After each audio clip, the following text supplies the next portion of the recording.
Ya, a'udzubillahi minasyaitonirrajim. Bismillahirrahmanirrahim. Assalamualaikum warahmatullahi wabarakatuh. Alhamdulillahirabbil alamin. Tsumma salatu wassalamu habibina habibi lil alamin. Abil Qasimi Mustafa Muhammad. Allahumma shalli ala Muhammad wa ali Muhammad wa ali tayyibin tahirin al-ma'sumin. Ya, segala puji bagi Allah, alhamdulillahirabbil alamin. Ya, alhamdulillah kita diberi taufik oleh Allah Subhanahu wa taala ya mungkin untuk mempelajari beberapa hal, insyaallah yang mudah-mudahan bermanfaat. Ya kita pertama kita bacakan surat Al-Fatihah yang palingnya kita hadiahkan kepada Rasulullah dan para ma'sumin dan pada para ulama, para syuhada Sayyid Hasan Nasrullah yang telah gugur membela Islam dan kemanusiaan, membela Al-Quds, Al-Hatiniyah wa Qunyatus Salihah Al-Fatihah Masalawat wa masalli ala Muhammad wa ali Muhammad. A'udzubillahi minasyaitonir rajim. Bismillahirrahmanirrahim.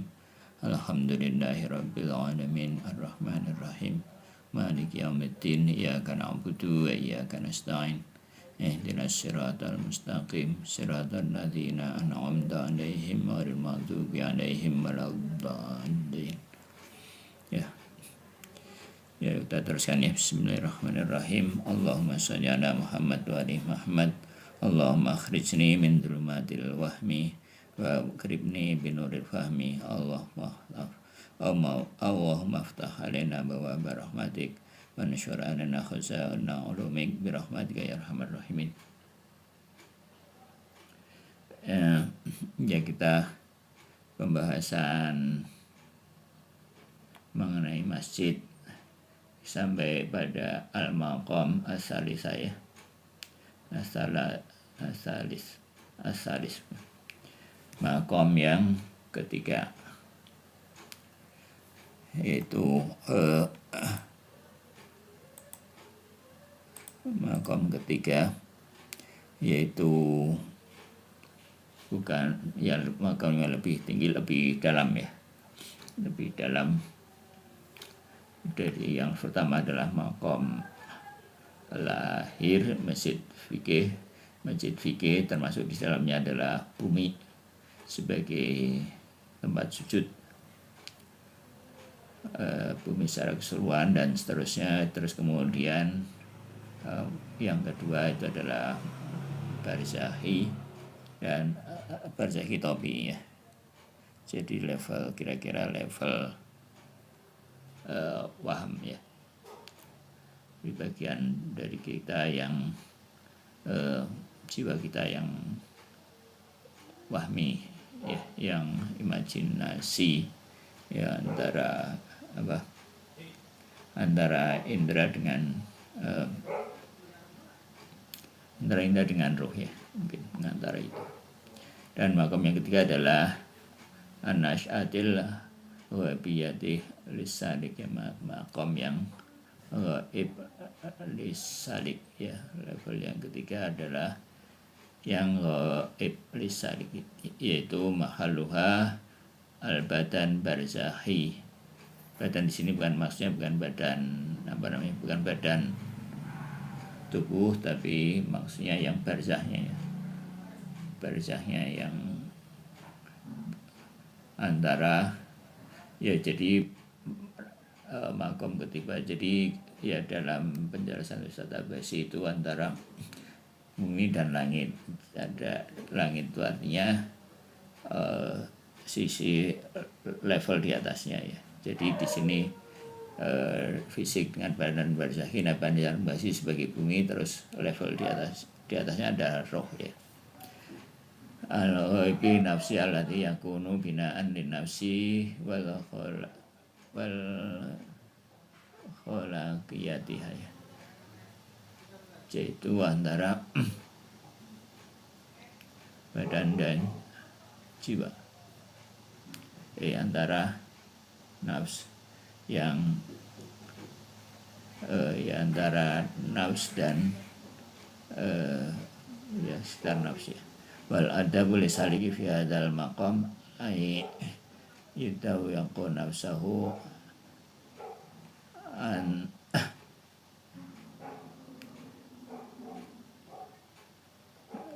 wal badan fi hadzal, dan yang lima badan dalam level ini adalah makom bahwa yudawiku ya nafsahu, ya perbedaan antara makom ini dan makom yang lain adalah banyak ya, perbedaannya banyak, dan menjaga makom ini adalah min muhimmat. Membaca makom ini adalah merupakan hal-hal yang penting bagi para pesuluk ya, karena qalbu, hati itu adalah imam bagi orang-orang yang beriktikaf, orang-orang yang berada yang mendedikasikan dirinya untuk beriktikaf dalam sisi ini ya. Maka dengan kerusakan level hati ini adalah akan merusak semuanya ya, dan akan menyebabkan kerusakan pada seluruh alim dan alam. Jadi menyebabkan seluruh kerusakan pada hati, pada qalb, itu akan menyebabkan kerusakan seluruh alam, seluruh alim, seluruh yang maksudnya ya diri kita ya, diri masing-masing itu, dan juga menyebabkan kerusakan alam. Dan qalbu dari alam adalah alam shahir, dan hati dari qalbu dari alam itu adalah alam kecil. Wal alamul qalbi wal alamul kabir, dan alam qalbi adalah alam kabir, alam nggak tahu maksudnya gimana ya. Alam qalbi adalah alam kabir, dan qalb adalah alam shahir, dan alam qalb itu adalah alam kabir. Jadi hati manusia itu adalah disebut di sini alam kecil ya, dan alam, mungkin di sini ada masalah ya. Dalam alam kabir, yang biasanya disebut alam kabir itu alam raya itu ya, mungkin. Dan kewajiban bagi para salik dalam makam ini adalah lebih banyak dari kedua makam sebelumnya, karena sudah dibangun di situ adalah semasjid juga dengan di dalam dirinya ya. Dan sangat mungkin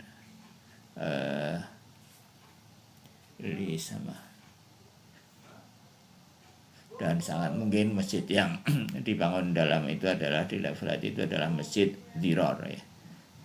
Masjid diror itu adalah, kalau dalam pengertian fisik itu masjid diror itu adalah sebagai disebutkan dalam Al-Quran, itu adalah masjid yang digunakan untuk memata-matai ya, memata-matai kaum muslimin waktu zaman Nabi itu, dan memata-matai dan melakukan makar ya, masjid teror. Dan juga sangat mungkin masjid di hati seseorang itu adalah masjid teror ya, harus lebih hati-hati.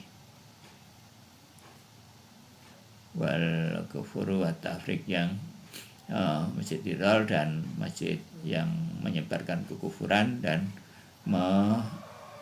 menyebarkan perpecahan dari di antara kaum muslimin. Dan tidak boleh dalam masjid ini beribadah ya, beribadah kepada Allah SWT, dan wajib untuk merobohkannya ya. Jadi kalau ya intinya kalau dalam hati kita itu ada hal-hal yang seperti yang dilakukan orang atau dilakukan oleh kaum munafikin atau orang kafir di masjid Tiror dalam hati kita, nah itu harus dibersihkan, kira-kira seperti itu. Jadi hati kita harus juga kita fungsikan seperti masjid. Dan ketika seorang salik bangun masjid ya malakuti,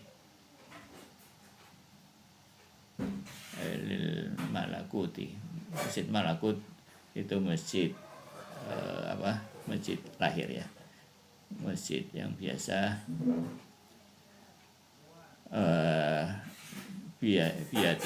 dan dalam tasarruf dalam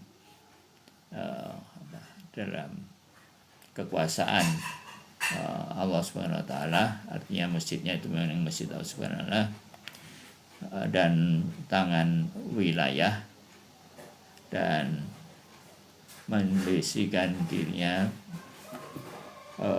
dalam masjid ini dari seluruh kotoran setan dan kotoran-kotoran dan tasarruf setan, dan beriktikaf kepadanya di dalamnya, maka falabuddalahu ayyujahadu. Dan kalau ada masjid yang demikian ya, masjid yang mulki, masjid dalam alam lahir, dan artinya masjid itu masjid wilayah ya, masjid yang dalam wilayah Ahlul Bait.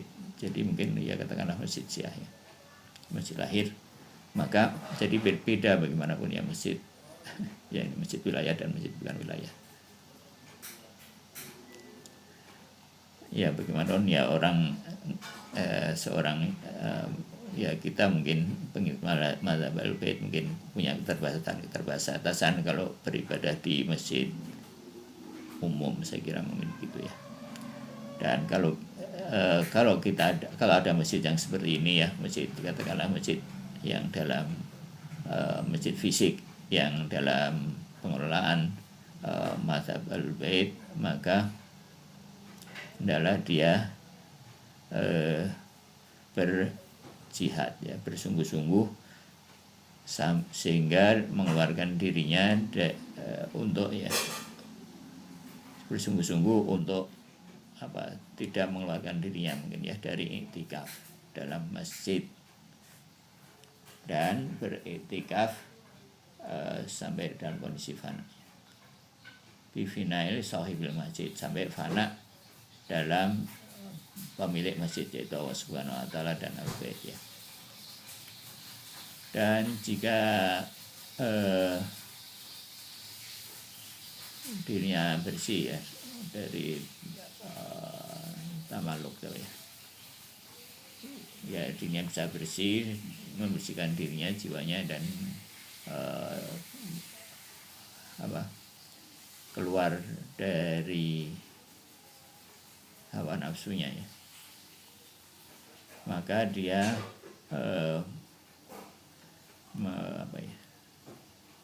wa binafsihi manjilan haq, dan dia dengan sendirinya dalam penguasaan lil haq ya, dan bahkan dalam masjid rububiyah wa isnal haqa ala nasi, dan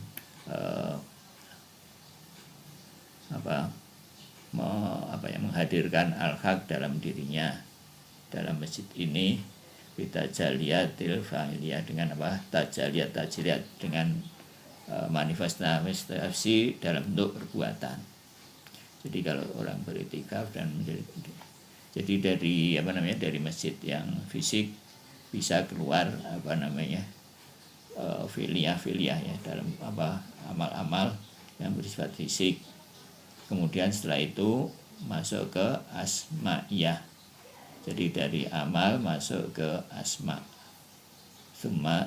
kemudian masuk ke dzatiyah. Jadi Artinya kalau orang itu sudah beramal secara konsisten, mungkin ada perubahan karakter dalam dirinya ya. Nah terus ya mula-mula mungkin kalau katakanlah orang bersedekah mungkin sedikit-sedikit, atau orang beribadah sedikit-sedikit, nah mungkin lama-lama akan menjadi dermawan. Nah dermawan, kalau sifat dermawan itu sudah begitu kuat dalam dirinya sehingga itu orang melihat bahwa sifat dermawannya itu adalah cerminan dari kedermawanan Allah Subhanahu wa taala. Itu maksudnya sudah, artinya asma Allah yang maha dermawan itu sudah termanifestasi pada orang tersebut ya. Kira-kira begitu ya. Dan sifat-sifat utama yang lain juga seperti itu.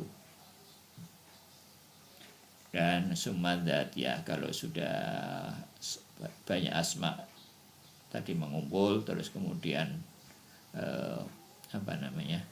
menguat sampailah ke dzatiyah. Dan yang seperti ini itu adalah merupakan sholat Rabbiyah. Wa yaqulu sabbihu qudsi rabbil malaikati warruh, dan mereka mengatakan maha suci ya ini bertiga ya, yaqulu subuhun qudusun rabbul malaikati warruh. Itu tasbihnya kalau orang sudah dalam dzatiyah ya. Kita bisa aja mengamalkan ini, tapi mungkin ya dalam lisan ya, nggak apa-apa ya. Tapi kalau orang sudah sampai level tauhid dzatiyah itu ya, mungkin tasbih ini ya diucapkan dengan dengan nada yang berbeda mungkin ya. Dan bagi orang yang para suluk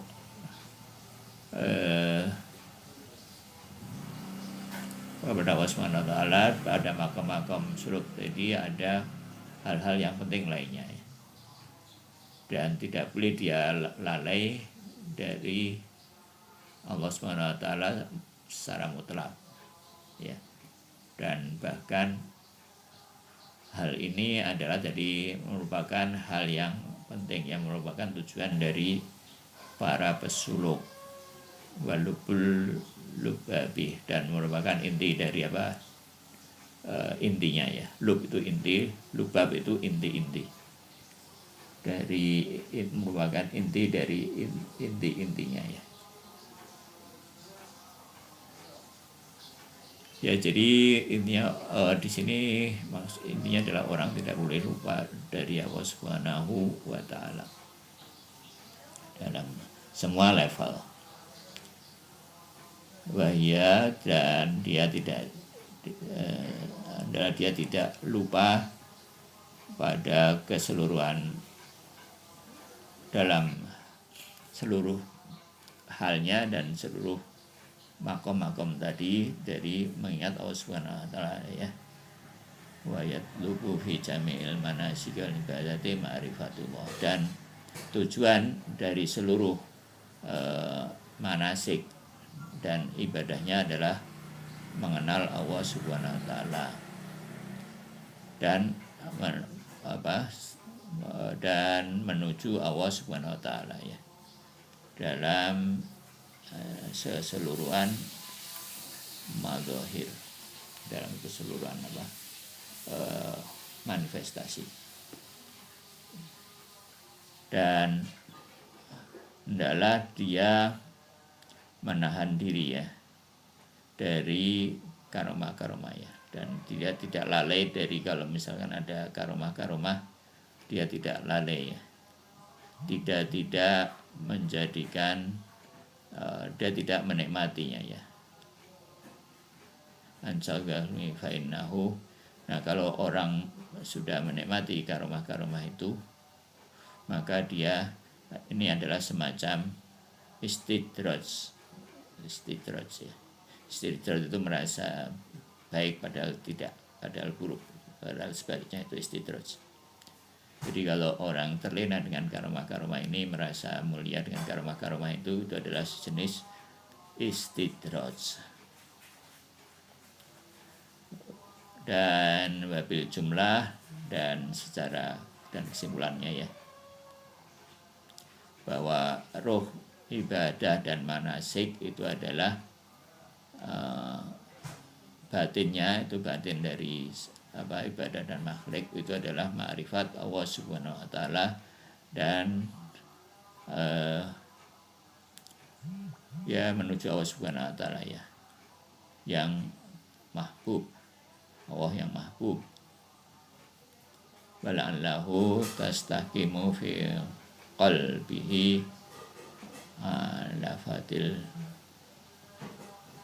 mahabbah. Dan istahakama ya, istahakama dia, dan dalam mungkin itu ya, hatinya itu di apa ya, istahakama yang mungkin dikuasai ya, dikuasai dengan kecintaan kepada Allah Subhanahu wa taala. Wa yakunu muradan lil inayatil hakikiyah. Dan muradu, dan ya kira-kira tujuannya Allah Subhanahu wa taala, kira-kira seperti itu ya. Al-usul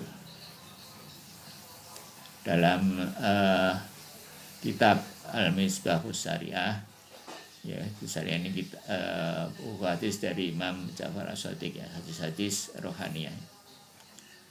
Diriwayatkan bahwa Imam As-Shadiq alaihi salatu wassalam berkata,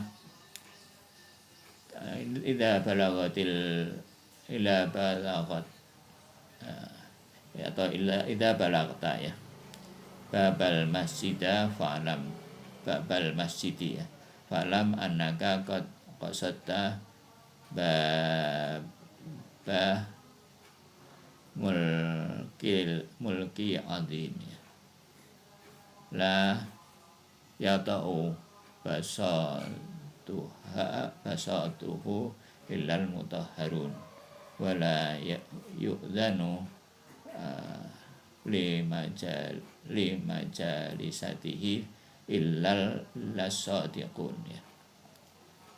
Ya, ini hadis dari Imam Ja'far ya. Ketika engkau sampai ke dalam kepada pintu masjid ya, ini mungkin baik masjid fisik maupun masjid rohani ya, maka ketahuilah bahwa engkau sedang sedang menuju pintu yang maha agung ya, raja yang maha agung. Nah, tidak melangkah ke areanya, tidak menuju ke daerah itu kecuali orang-orang yang suci ya, dan tidak diizinkan duduk dalam majelisnya kecuali orang-orang yang tulus ya, kira-kira begitu ya. Jadi baik ya, ketulusan tentunya ya sesuai dengan level masjidnya ya. Jadi kalau kita mau menuju masjid ke level berikutnya ya imajinasi kita. Kalau kita ke masjid fisik ya, kita mensucikan diri dari macam-macam najis dan najis fisik, dan mungkin perkataan atau perbuatan atau kotoran fisik, atau ya termasuk mungkin hadas ya, hadas. Dan kalau kita mau masuk level masjid yang level barzah ya, imajinasi kita bersihkan dari hal-hal yang kotor ya. Jadi pikiran-pikiran yang kotor yang mengganggu ingatan pada Allah SWT dibersihkan. Nah, begitu juga kalau mau masuk level masjid level ketiga, hati kita juga dibersihkan ya, dari kotoran-kotoran ya gitu.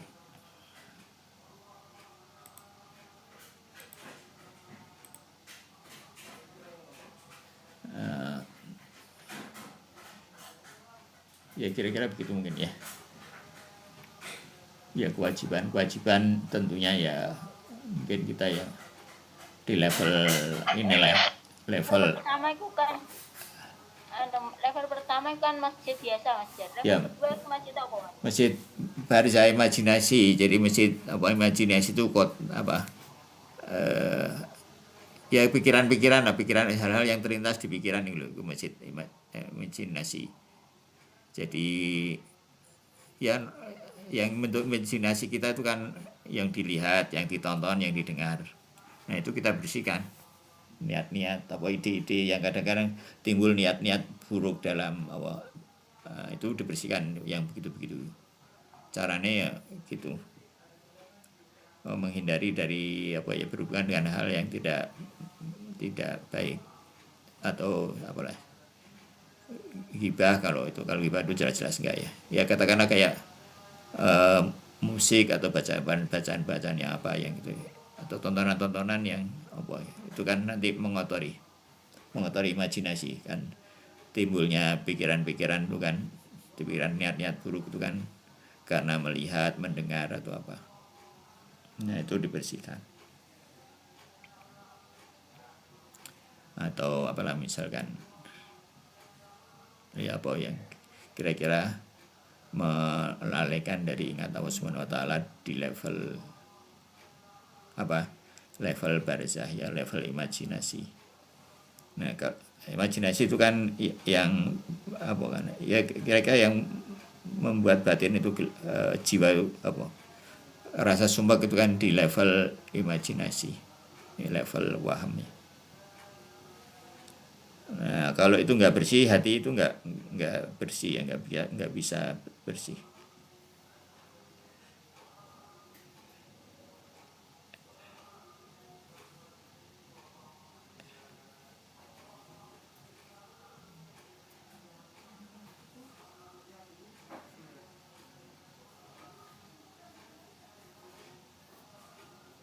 Ya, emang ujung-ujungnya itu ya kembali lagi ke cinta dunia.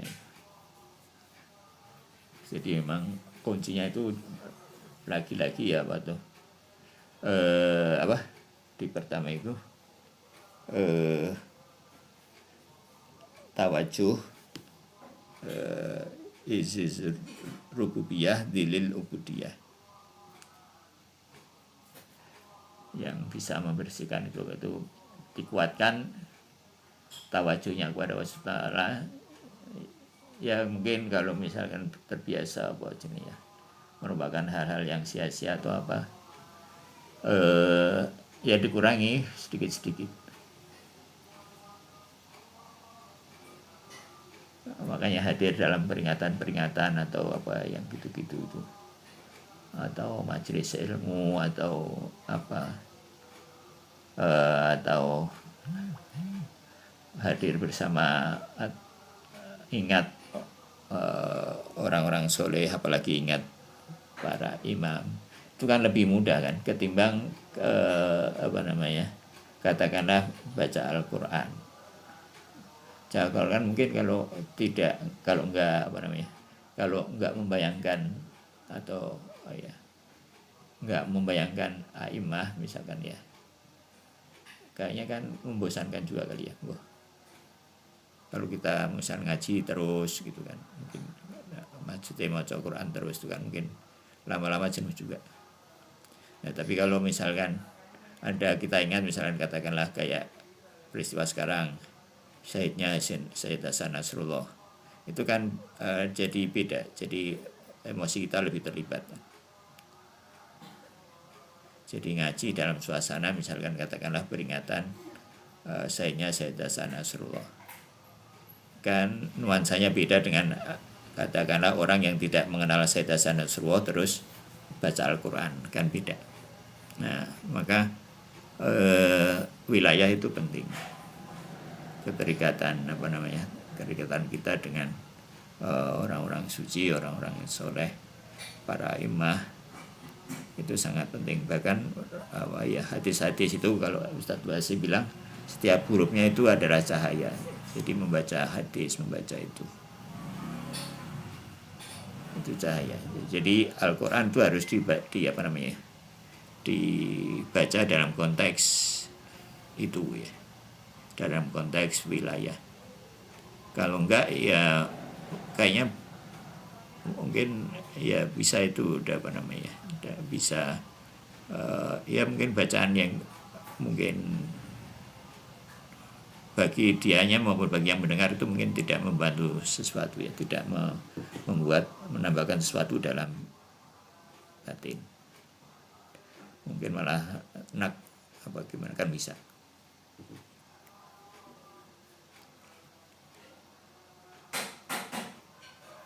Ya coba itu di wacana kok itu diputerno, misalkan diputerin flash disk, katakanlah walaupun itu Al-Quran, tapi kalau dalam konteks misalkan katakanlah untuk menyerang wilayah Ahlul Bait itu kan nuansanya jadi beda kan, mungkin nyebelin, membosankan apa yang gitu.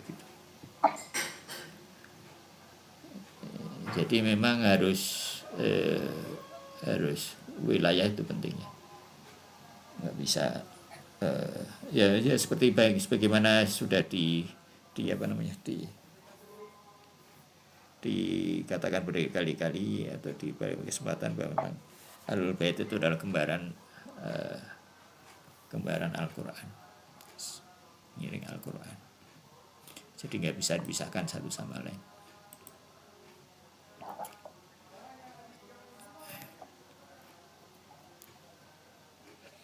Supaya ibadah kita itu bukan membosankan, tidak bermanfaat, semangat, dan jadi hidup kita tuh jadi memang ada perbaikan dalam qalb dari hari ke hari, tidak tambah sumpek kan, nggak tambah itu, dibersihkan sedikit-sedikit. Ya awalnya memang sulit, awalnya itu memang agak berat katanya begitu. Nah, tapi nanti kalau sudah mulai agak bersih, sudah mulai enak, itu akan lebih mudah, perjalanan akan lebih mudah, lebih lancar. Di awal-awal itu memang berat katanya gitu.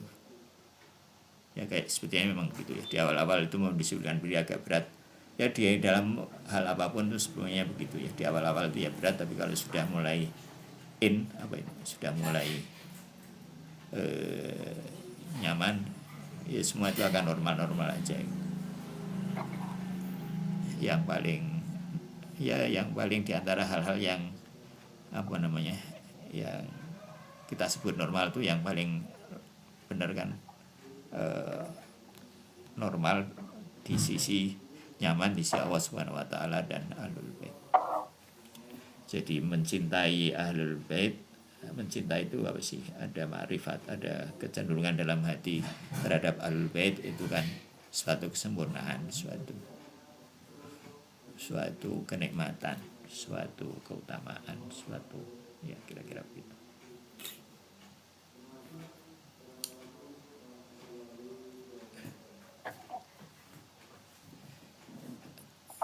Kenapa ditangkarin yang di situ?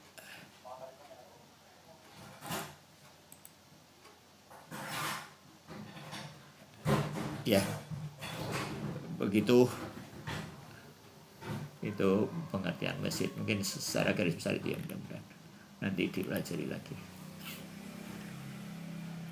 Ya sesuai dengan permintaan Mbak, jadi bahasa Arabnya mungkin kalau mau bahasa Arabnya bahasa Arab aja, kalau bahasa Indonesia bahasa Indonesia aja, jadi tidak diterjemahkan, tidak dibaca bahasa Arabnya ya.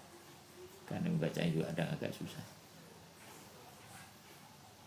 Ya mau dibaca bahasa Arabnya nggak usah ya. Ya tapi untuk tabarukan mungkin kata yang tadi udah yang hadis-hadis tadi udah. Jadi ya seperti inilah, seperti tulisan Imam Khomeini ini kan tidak dengan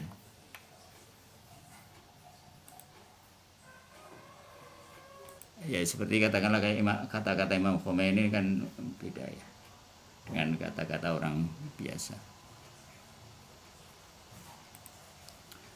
Terus ya beda ya kira-kira begitulah ya. Lebih percaya, jadi kata-kata orang-orang soleh, para ulama itu beda dengan kata-kata orang biasa ya. Begitu.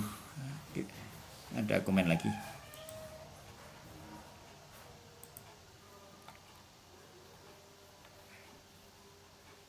Enggak, kita teruskan ya. Kita masih di pasal pertama dari marhalah ke-8, yaitu tentang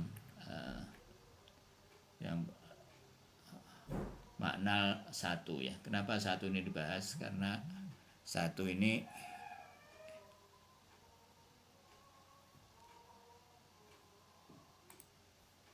ya, karena satu ini merupakan satu itu merupakan dari awarid dzatiyah wujud ya. Dari apa? Awarid dzatiyah itu sifat-sifat dzati dari wujud. Dari wujud itu mesti satu, dan satu itu wujud. Gitu.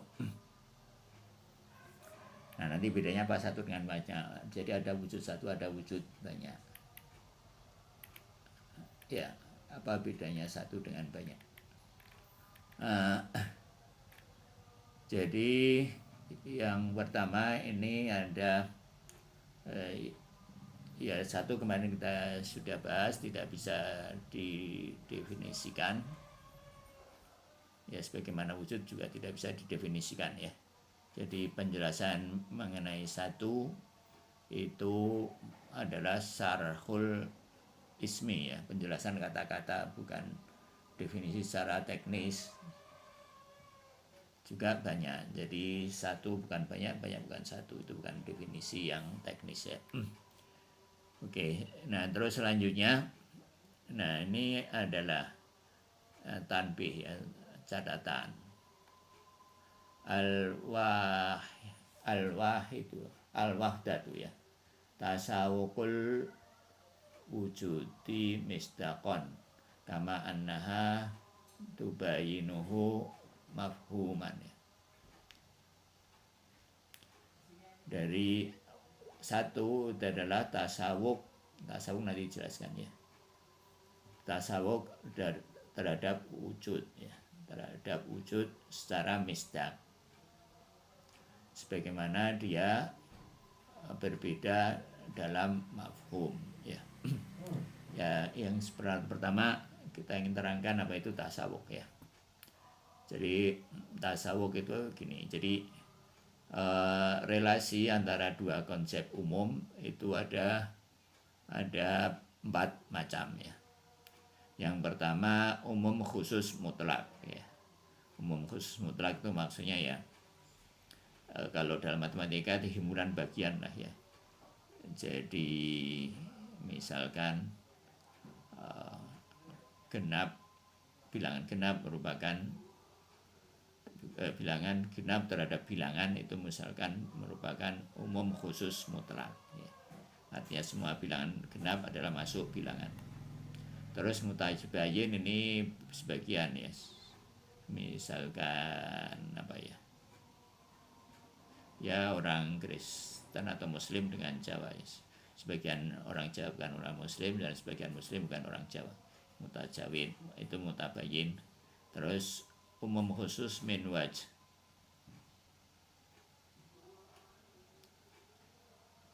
mutabayin, oh ya sering enggak, ini tadi itu umum khusus minwaj ya, yang tadi itu himpunan bagian tadi itu beririsan. Kalau mutabayin itu berbeda secara mutlak ya, misalkan laki-laki dan perempuan ya, laki-laki bukan perempuan, perempuan bukan laki-laki. Terus tasawi itu sama tapi secara misdak ya, sama secara misdak tapi pengertiannya beda, mafhumnya beda tapi misdaknya sama. Misalkan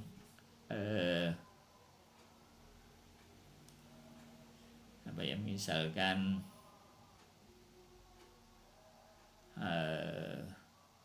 tasawi ya yang sama, misalkan yang sama tapi pengertiannya beda. Sebentar, cari contoh dulu ya. Ya mungkin tadi itu ya, tasawi. Jadi semua hewan tertawa itu adalah manusia, dan semua manusia dan semua hewan berakal itu manusia. Manusia itu berakal tertawa ya, tapi ya itu tasawi, anggap aja begitu ya. Misdak itu realitas di luarnya sama tapi konsepnya berbeda. Nah, itu relasi antara 4 macam relasi antara dua konsep umum. Nah, filosof menambahkan ada tasawuf namanya. Nah, ini tasawuf. Dan dia bukan hanya sama secara misdak atau instansisnya, ini dalam bahasa Inggris ya. The same in instances, afrodnya itu sama, itu tasawi. Jadi bukan hanya tasawi, tapi juga aspek yang ditinjau itu juga sama ya. Mafhumnya bisa sama bisa enggak ya. Seperti wujud dengan mutasakhis ya. Seperti di marhalah pertama, yaitu asyai'atu tasawukul wujud ya. Ini marhalah pertama dulu, sesuatu yang sudah terindividuasi itu dia maujud ya, akan ada. Jadi manusia dengan sejuta individuasi manusia itu mungkin tak hingga ya sampai terwujud pada seorang pribadi ya kan, warna kulitnya apa segala macam, sidik jari, kornea, apalagi pokoknya hampir detail-detail setiap manusia itu kan berbeda. Nah, itu namanya terindividuasi. Nah, kalau manusia itu sudah terindividuasi, maka dia akan maujud. Dan yang maujud itu pasti terindividuasi. Nah, itu tasawuf namanya ya.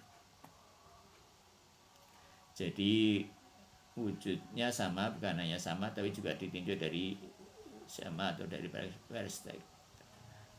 perspektif yang sama ya. Jadi untuk eksis dan terindividuasi dia harus terindividuasi atau mutasakhis, dan yang terindividuasi akan eksis ya. Atau karena dia eksis maka dia terindividuasi, atau karena terindividuasi dia eksis. Nah, itu tasawuf. Nah, tasawuf ini juga terjadi antara wahdah, antara kesatuan atau satu dengan wujud. Jadi karena wujud dia satu, dan karena satu dia maujud. Jadi sebetulnya kalau kita mau kita amati, jadi manusia itu memang banyak, tapi kalau kita individu itu cuma satu yang maujud itu ya. Manusia satu berbeda dengan manusia yang lain. Jadi manusia yang bernama Vida misalnya ya cuma satu itu, nggak akan ada dimanapun, nggak akan ada. Maksudnya dengan individu yang mungkin namanya sama tapi individunya kan berbeda. Jadi itu pengertian bahwa yang mutasakhis, yang wujud cuma satu, dan yang satu itu wujud. Jadi wujud dan satu itu tasawuf gitu ya. Dan pertanyaannya, kenapa kalau wujud dan satu itu tasawuf, nah mengapa lalu ada pembagian antara wujud satu dan wujud banyak? Kan katanya wujud itu Jadi banyak wujud enggak gitu, maksudnya gitu ya. Jadi kalau tasawuf, kalau satu tasawuf dengan wujud berarti jadi karena banyak itu merupakan bagian dari wujud, maka jadi ada kontradiksi antara wujud yang bisa dibagi dengan satu dan banyak. Kenapa? Karena pembagian antara satu dan banyak itu meniscayakan bahwa satu bukan banyak dan banyak bukan satu. Padahal tadi diklaim bahwa satu itu wujud, jadi banyak bukan wujud dong, gitu. Kira-kira begitu. Nah, ini yang akan dibahas dalam dalam di sini ya. Dan tadi ya jadi satu dan wujud itu tasawuf secara misdak di luar ya, wujud di luar. Misdak itu adalah apa? Misdak itu adalah yang darinya ditarik pemahaman atau sesuatu yang dipahami, itu misdak ya. Jadi kalau ada benda di luar dipahami, itu misdak. Nah, misdak itu bukan hanya beda dengan wujud luar ya. Misdak itu bisa juga wujud yang tidak ada itu ada misdaknya ya. Ketiadaan misalnya kan tidak ada di luar, ketiadaan yang enggak ada, tapi secara misdak itu ada. Secara misdak itu artinya misdaknya ada, terus mafhumnya ada ya. Jadi misdak itu mungkin pengertiannya lebih luas ketimbang wujud luar ya, karena misdak itu mencakup misalkan katakanlah mahiyah dan ketiadaan. Jadi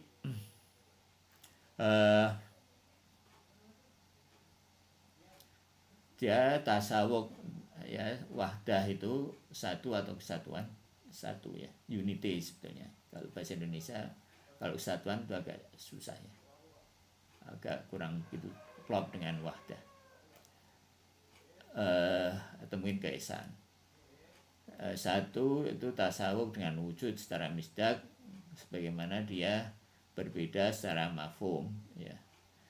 Secara mafhum wujud itu berbeda dengan satu ya kan, tapi secara misdak dia tasawuf. Fakullu maujudin fahuwa min haitsu annahu maujud wahid. Setiap yang maujud, setiap sesuatu yang eksis, dilihat dari kewujudannya itu adalah satu, dari wujud, dari keeksisannya itu ya, satu. Sebagaimana juga kama anna kulla wahidin wa huwa min haitsu annahu wahid maujud. Sebagaimana juga satu, sebagaimana dia satu adalah maujud ya. Ya, jadi pengertian fahuwa kemarin sudah ya, fahuwa min haitsu annahu wahid itu ya. Pengertian apa? Min haitsu annahu, sebagaimana dia wahid, sebagaimana dia satu, itu sudah dijelaskan ya kemarin. Yaitu satu dilihat dari satunya ya. Kenapa ya? Karena yang dilihat, kadang dilihat satu itu ada bagian-bagian. Nah, kita tinggal lihat bagian-bagiannya itu ya. Lalu bagian-bagian yang satu itu jadi banyak ya. Tapi kita lihat satunya. Jadi begitu ya. Jadi sebetulnya dari sini sebetulnya mudah untuk memahami bahwa Tuhan itu satu ya. Bahwa wujud itu satu.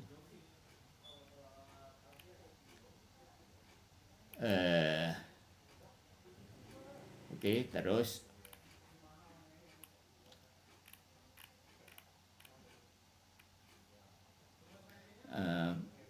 fa'in kulta, jadi fa'in kulta in kisamul maujudil mutlaqi ilal wahid wal kasir yujabu kaunul kasir maujudan kal wahid.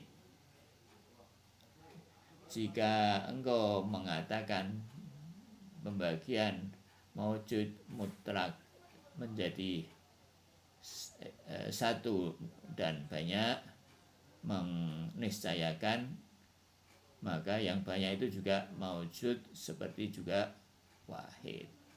Ya, tadi sudah ya. Li'annahu min aqsamil maujudi wajibun aidon, karena seperti juga karena dia karena banyak itu sebagai bagian dari maujud, maka dia juga harus ada ya secara aksiomatis. Kaunul katsir ghairul wahid, maka dia yajibu aidon, enggak, ini masih koma ya, wa yajibu aidon kaunul katsirul ghairul wahid mubayyinan lahu, karena apa? Karena wah, satu dan banyak itu mubayyinan tadi ya, tabayun, tidak ada irisan antara satu dan banyak. Jadi satu bukan banyak, banyak bukan satu. Jadi karena satu maujud, maka seharusnya banyak juga maujud, karena banyak dan satu merupakan bagian dari maujud. Li'annahuma ya, karena ini jawabannya, karena ini li'annahuma qismani wa qismani, li'annahuma qismana ya. Li'annahuma qasiman, nah ya, karena keduanya qasimana. Wal qasimana qasimana ya. Qasimana atau qasimanu? Qasimana ya. Wal qasimana mutabayyinani bid-darurah, dan bagian-bagian itu adalah terpisah secara aksiomatis ya. Maksudnya satu bukan banyak, banyak bukan satu ya. Ini maksudnya mutabayyinan bid-darurah, mutabayyinani bid-darurah. Wa ba'dul mawjudu wa huwa al-katsir min haitsu huwa katsir laisa biwahidin wa huwa yunaqidul qaul bi anna kulla mawjudin wa huwa al-wahid. Ya tadi ya. Jadi sebagai bagian dari maujud, yaitu banyak, min haitsu, sebagaimana dia banyak bukanlah satu, maka dia bertentangan dengan dengan klaim tadi bahwa setiap maujud adalah satu ya. Karena satu bukan, karena banyak bukan satu, maka banyak jadi tidak ada gitu ya. Nah sekarang ini jawabannya ya.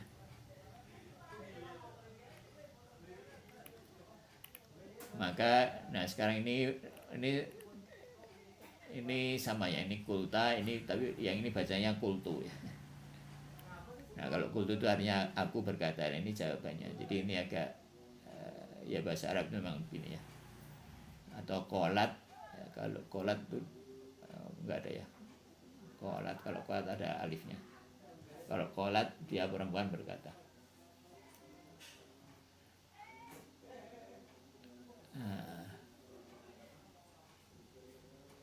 Dan apa? Wa qultu lil wahidi i'tibaroni, bahwa satu itu ada dua i'tibar, ada dua cara pandang. I'tibaru fi nafsi min duni qiyasil katsirin ilaihi, yaitu dalam satu cara pandang dia dianggap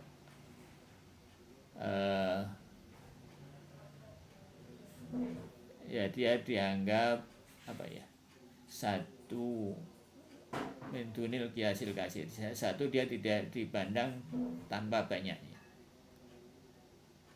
tanpa membandingkannya dengan banyak ya. Jadi kita cuma misalkan menganggap satu itu ya satu, ya maksudnya tidak fokus pada bagian-bagiannya, jadi fokus pada kesatuannya. Itu maksudnya, itu itibar yang pertama, cara berpandang vegana. Fayumatsilu al-kasir, ya fa innal kasir min haitsu wal mawjudun wal wahidun lahu wa wajadu wahidan wa wujudu wahidan wahidun, ya sorry. Dan banyak, kalau dia sebagai pandang maujud, dia juga dipandang sebagai satu, ya, secara maujud. Jadi yang banyak itu, yang kita anggap banyak itu, kalau kita sebagai pandang sebagai dia ada, maka dia kita pandang sebagai satu gitu. Cuma kita mengatakan banyak karena fokus pada bagian-bagiannya gitu. Jadi kita mengatakan banyak itu ada karena kita anggap banyak itu sebagai satu kesatuan, kira-kira begitu ya. Sebagaimana juga kalau satu, kita anggap satu tanpa menganggap dia banyak.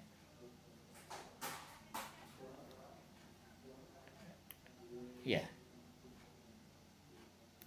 Dan di sini walidah ya'radulahu adadun, ya.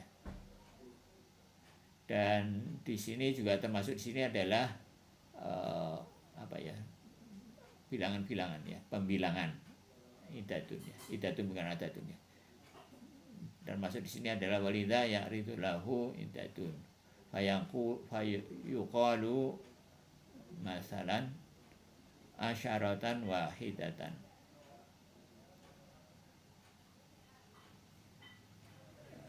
asyaratan wahidatun, ya. Ada orang berkata misalkan sepuluhan itu kan dianggap sebagai satu, ya. Wa syarat kasiroh, dan mungkin juga ratusan atau apa, wahidatan wakasarot, atau banyak-banyak yang lain, satu kodi, satu apa, kan begitu, atau satu rim, artinya 500. Jadi dianggap yang banyak itu dianggap satu kesatuan, jadi dia eksis. Fa'tibaruhu min haitsu yuqabilul kasir wa yubayyinuhu, maka wa'tibaruhu min haitsu yuqalu kasir wa yubayyinuhu, ya. Dalam hal ini, tanda ini bertentangan dengan cara pandang banyak sebagai satu ini, maka dia bertentangan dengan apa? Berbeda dengan cara pandang yang banyak tadi. Jadi begitu, ya. Jadi yang kalau kita bilang oh itu banyak, itu sebetulnya kita banyak, tapi di benak kita kita anggap sebagai satu kesatuan. Ya begitu,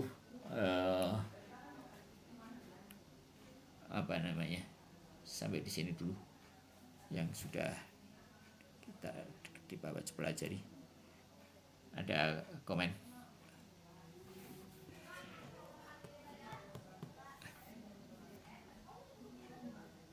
Jadi ini menarik, ya. Jadi yang ternyata ya begitu.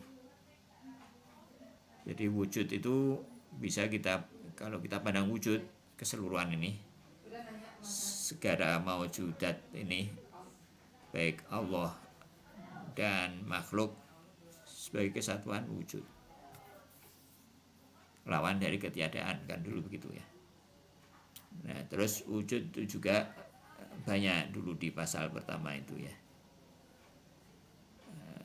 Wujud banyak kalau kita pandang bagian-bagiannya. Seperti juga Indonesia itu berapa?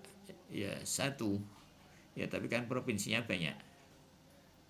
Ya provinsi kan, masing-masing provinsi sebetulnya nggak ada batasnya. Jadi satu atau banyak. Ya kalau kita pandang provinsi itu eksis, ya jadi banyak. Tapi kalau kita pandang provinsi itu nggak eksis,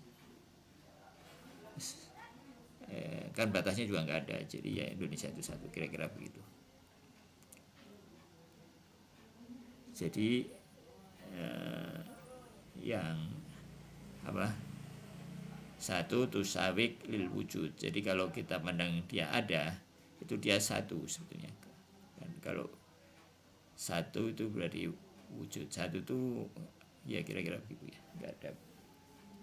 Satu itu tidak ada batasnya kalau kita pandang luas.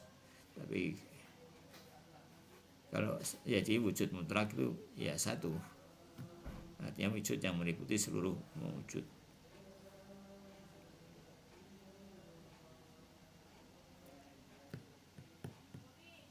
Iya begitu.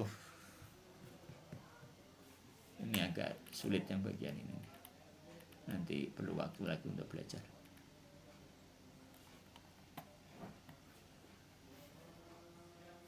Ya cukup ya. Baik, kita tutup dengan doa faraj. Dengan salatnya Allahumma shalli ala Muhammad wa ali Muhammad. Allahumma kun li waliyikal hujjati binil hasan. Salawatuka alaihi wa ala ba'i fi hadhihi sa'ati wa fi kulli sa'ah. Waliyan wa hafidha wa qaidan nasira wa dalilan wa aina hatta tuskinahu ardaka ta'an wa tumatiyahu fi atawila birahmatika ya arhamar rahimin. Alhamdulillahirabbil alamin. Wassalamualaikum warahmatullahi wabarakatuh.